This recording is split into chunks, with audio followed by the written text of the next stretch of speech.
So let's work on this contact page. There I of course need to return some JSX code, but I'll again keep it simple and create a separate component which holds the actual content of this page. For this, in the components folder, I'll add a new subfolder, contact, and in there I'll add a contact-forum.js file, and attached you also find a styling file for this contact form page, for this contact form component I mean. You find a contact form module CSS file which you should add to that folder. Then in contact form.js we create our contact form functional component just as we are used to, like this. And we can also import the styles already, import classes from /contact-forum.module.css, and then return our page content here.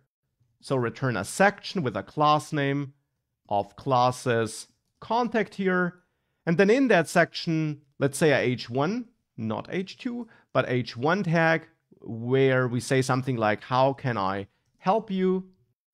And then below that, the actual form. Now that form will receive a class of form, and then in there, I came up with a certain structure, which fits the styles I provided to you, where we have a div with a class of controls, so plural, and in there, another div with a single form control, and hence a class of control. And then in there, a label with the HTML4 prop set to email, where I say your email, because we're prompting the user for an email address.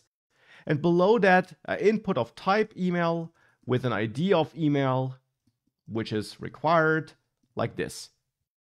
And then I'll replicate this control div here inside of that controls div still. So the two control divs are side by side here.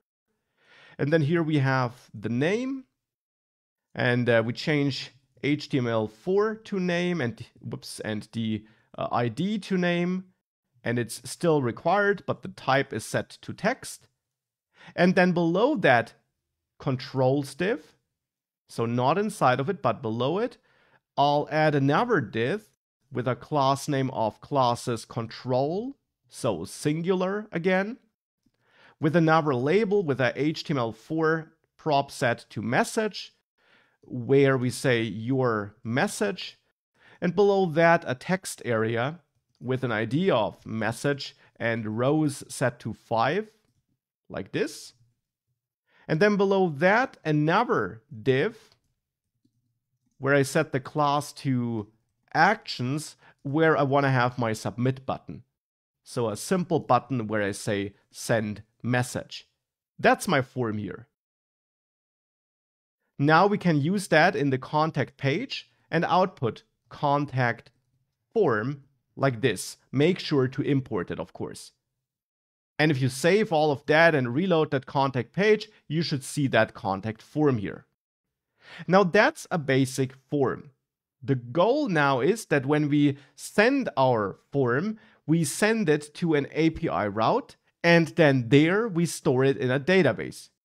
We don't directly talk to a database, as we learned, because if we would do so, if we would add code for talking to a database in the contact form component, then we would have to put our database credentials into this component as well. And we don't want to do that for security reasons.